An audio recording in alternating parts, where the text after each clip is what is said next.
हमने कहा था सबका साथ सबका विकास, लेकिन असम के अंदर अली और कुली का नारा इन लोगों ने दिया था, हम लोगों ने नहीं दिया है। हिंदू सांप्रदायिकता नहीं, हिंदू राष्ट्रीयता का प्रतीक है, समझना है। अगर भारत को समझना है, बैठ जाइए आप, फालतू बात करते हैं। अगर आपको हमारे चैनल की वीडियोस पसंद आती हैं तो अभी वो वीडियो के नीचे लाल रंग का सब्सक्राइब बटन दबा करके हमारे YouTube चैनल द राष्ट्रवादी को जरूर सब्सक्राइब करें।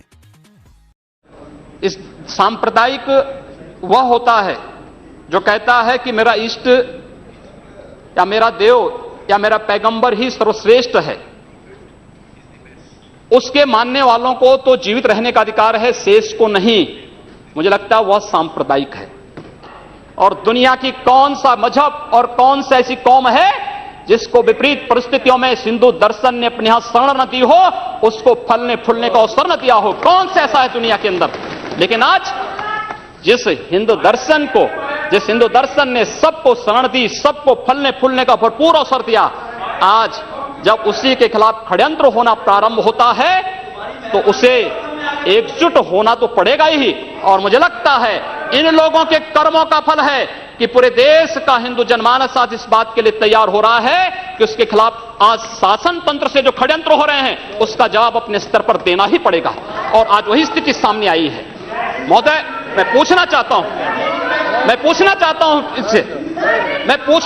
इन लोगों से, जब भारत का मुसलमान हज यात्रा करने के लिए जाता है, महोदय, जब हज यात्रा करने के लिए जाता है, उसकी पहचान तब भारतीय के नाम पर नहीं, पाकिस्तानी के नाम पर नहीं, बांग्लादेशी नाम पर नहीं, भारतीय उपमहाद्वीप का जो भी मुसलमान हज यात्रा करने के लिए जाता है उसकी पहचान हिंदू नाम पर होती है, उसकी पहचान भारतीय, पाकिस्तानी या बांग्लादेश के नाम पर नहीं।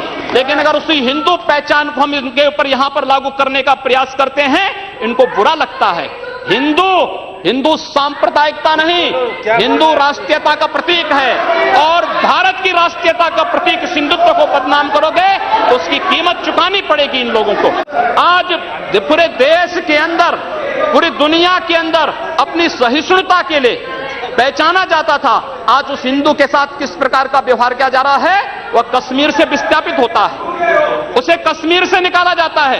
एक भी बार इस सदन में चर्चा नहीं होती है, इन लोगों का मुंह नहीं खुलता जब कश्मीर से 3.5 लाख की संख्या में कश्मीरी पंडित निकाले जाते हैं, तब ये लोग नहीं बोलते।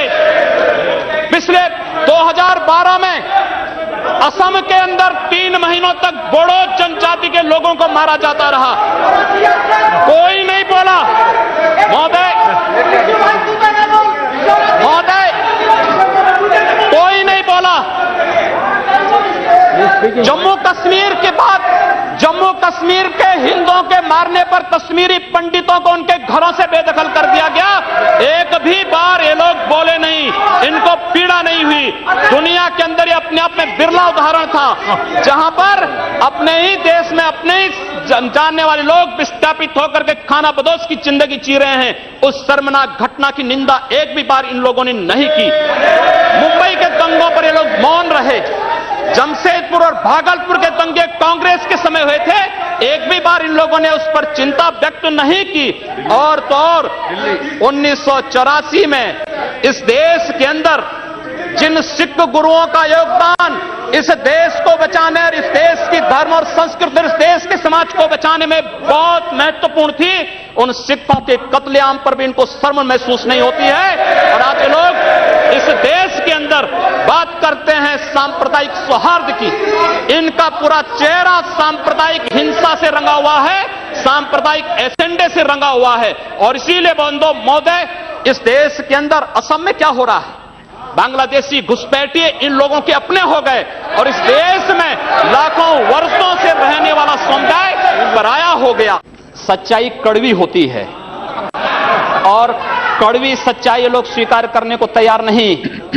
और तो और कांग्रेस के लोग एक बार तो असम के ही मुख्यमंत्री को कटघरे में खड़ा कर दिया कि इन्होंने बोडो लोगों के बारे में कैसे बोल दिया। अरे बोडो वहां का नागरिक है, उसके बारे में नहीं बोलेंगे, किसके बारे में बोलेंगे? लेकिन ये लोग बांग्लादेशियों घुसपैठियों की वकालत करते हैं और बांग्लादेशी घुसपैठियों की वकालत करते हुए इन लोगों ने पूरे बांग्लादेश, पूरे पूर्वोत्तर के भारत का जो समीकरण बदला है।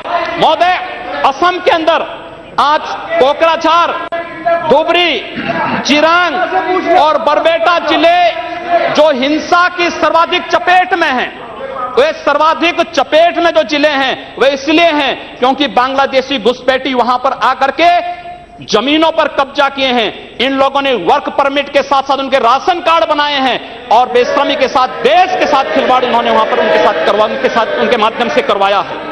महोदय, और तो और हम किसी और बात में नहीं जाना चाहते हैं। मैं पूछना चाहता हूं कांग्रेस से और कम्युनिस्टों से भी, कोयंबटूर और बेंगलुरु धमाकों का जो अभियुक्त है, उस दुर्दांत आतंकवादी के लिए विधानसभा का सत्र, स्पेशल सत्र बुलाया जाता है। दोनों दल एक साथ मिलकर के अपील करते हैं कि उसको छुड़वाओ। ये क्या सेकुलर, क्या यही सेकुलर है? क्या इनका यही सेकुलर एजेंडा है? क्या यही इस देश में यही सेकुलरिज्म है? और इस देश के अंदर महोदय, इस देश के अंदर क्या हुआ था हम भूले नहीं। महोदय, 11 अगस्त 2012 को मुंबई के आजाद मैदान में जो कुछ हुआ, महोदय, आजाद मैदान की घटना क्या थी? आजाद मैदान में रोयांग मुस्लिम जो बर्मा में थे उनके बीच में और वहां के बौद्धों के बीच में वहां पर हिंसा हुई, दंगे हुए। ये मामला म्यांमार का है, भारत का नहीं। लेकिन म्यांमार की घटना में दंगा कहां होता है? आजाद मैदान मुंबई में। ये लोग मौन रहते हैं, वहां शहीद स्मारक तोड़ा जाता है, पुलिस के जवानों को मारा जाता है, मीडिया कर्मियों को मारा जाता है। उनके साथ साथ पुणे में दंगे हुए, उनके साथ उत्तर प्रदेश के अंदर बरेली में, लखनऊ में, कानपुर में, इलाहाबाद में दंगे हुए। ये लोग मौन रहे, इन लोगों ने कभी उस पर आवाज नहीं लगाई। ये लोग मौन रहे उस घटना पर।